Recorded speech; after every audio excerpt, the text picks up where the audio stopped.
আসসালামু আলাইকুম। Sports talk with আশিকে সকলকে স্বাগত জানাচ্ছি। একটা ইম্পর্টেন্ট বিষয় যেটা লাস্ট 18 ঘন্টা বা 20 ঘন্টা ধরে আসলে ঘুরপাক খাচ্ছে সোশ্যাল মিডিয়াতে, যে আর এস ফাহিম চৌধুরী বাংলাদেশে এসেছে, কার মদদে এসেছে। এক্স্যাক্টলি কথা সেটাই, যে আর এস ফাহিম চৌধুরী বাংলাদেশে আসলে কার মদদে এসেছে, কোন নেতার মদদে তিনি এসেছেন। না এখন সেই ফ্যাসিস্ট আওয়ামী লীগ এখন পর্যন্ত দেশে আছে, না কেউ তাকে দেশে ঢোকার পারমিশন দিয়েছে একেবারে সোশ্যালিটি ভাবে। তাহলে কিভাবে আর এস ফাহিম চৌধুরী দেশে আসলে? এখন অনেকের প্রশ্ন হতে পারে, আর এস ফাহিম চৌধুরী দেশে আসছে, আপনার সমস্যা কি? ভাই, আমার সমস্যা কিছু না। আর এস ফাহিম চৌধুরী সেই জুলাই আন্দোলনের সময় যা করেছে আওয়ামী লীগের হয়ে, ছাত্রলীগের হয়ে, সে আর এস ফাহিম চৌধুরীকে আপনারা দেশে আসতে দিচ্ছেন। তাহলে কোনো কিছু না করা সাকিব আল হাসান, মাশরাফি বিন মুর্তজাকে আপনারা কেন দলে নিচ্ছেন না? এটা হচ্ছে আমার প্রথম কোয়েশ্চেন। দ্বিতীয় কোয়েশ্চেন হচ্ছে, কোন বিচার ছাড়া কিভাবে আর এস ফাহিম চৌধুরী শোডাউন দেয়, এয়ারপোর্ট থেকে বের হয়ে শোডাউন দিয়ে গাড়ি নিয়ে তিনি বাসায় যান কিভাবে? আর এস ফাহিম চৌধুরী ফাহিমের বাসায় গিয়ে তার কন্যা সন্তানকে কোলে নিয়ে সে আসলে আদর করে। ঠিক তখন আরেক জায়গায় যেই বাচ্চাটা তার বাবাকে হারিয়েছে, যে বাচ্চাটা তার ভাইকে হারিয়েছে, সেই বাচ্চাটা এখন তার বাবাকে ভাইকে খুঁজে বেড়াচ্ছে। আর এস ফাহিম চৌধুরী, এখন আপনারা বলতে পারেন যে ভাই ফাহিম চৌধুরী যে এর সাথে জড়িত ছিল, আপনার কাছে কোনো প্রমাণ আছে?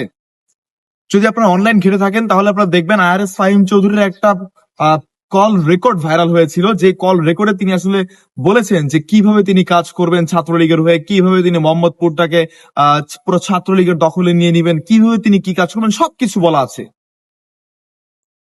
আর এস ফাহিম চৌধুরীর যে লিডার গুরু রাজীব, তিনিও কিন্তু ক্ল্যারিফাই করেছেন গতকালকে পোস্ট দিয়ে। এই পোস্টটা কিন্তু আসলে আর এস ফাহিম চৌধুরীর জন্য সচেতনতামূলক বলবো না কি বলবো, বাট তিনি কিন্তু আর এস ফাহিম চৌধুরীকে একটা বড় আকার একটা বাঁশ দিয়েছেন, যে বাঁশটা আর এস ফাহিম চৌধুরী কয়দিন পর বুঝবে। তো আমার কথা হচ্ছে, আর এস ফাহিম চৌধুরীর মতো একটা ফ্যাসিস্টের খুনি যদি দেশে ঘুরতে পারে, তাহলে সাকিব আল হাসানের মতো বিশ্বসেরা অলরাউন্ডার, যে কিনা কিছু করে নাই, জাস্ট নির্বাচন শেষে তিনি জাস্ট লিগ খেলে বেড়াইছে, মাশরাফি বিন মুর্তজার মতো একজন সফল অধিনায়ক যে কিনা নড়াইলে কিচ্ছু করে নাই, তারা কেন খেলতে পারতেছে না? সাকিব আল হাসান কেন বাংলাদেশে আসতে পারতেছে না? সাকিবের ক্ষেত্রে কেন নিষেধাজ্ঞা? আর এস ফাহিম চৌধুরীরা যারা আজকে চাটতেছে, তারাই সাকিবকে বলতেছে নেভার ফরগেভ, নেভার ফরগেট। আপনাদের ফরগেভ ফরগেট আপনাদের পিছনে ঢুকায় বসে থাকেন। আর এস ফাহিম চৌধুরী কি বাপ লাগছিল আপনাদের, যে সাকিব আল হাসানের বেলা এখন আপনাদের নিয়ম পুরো চেঞ্জ হয়ে গেছে?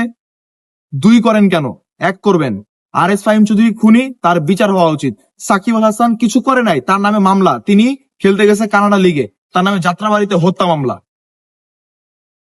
মানে আপনার কি মনে হয় সাকিব আল হাসান কোনো কিলার? তো আপনারা এরকম কেন করছেন?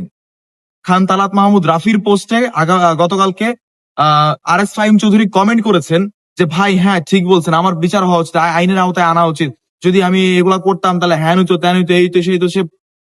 ভাই বাদ দেন, এগুলা বাদ দেন, এরকম মানে ভণ্ডামি এগুলা বাদ দেন, আল্লাহর হস্তে বাদ দেন। আপনি যে ফ্যাসিস্টের দোসর, এটা আমরা খুব ভালো মতোই জানি। আপনি যে কাজ করছেন আওয়ামী লীগের হয়ে, আপনার এলাকার সকল মানুষ এটা বলবে। জনমত নিব, দেখেন আর এস ফাহিম চৌধুরী কমেন্ট করেন, জনমত নেই আমরা একটা, দেখা যাক।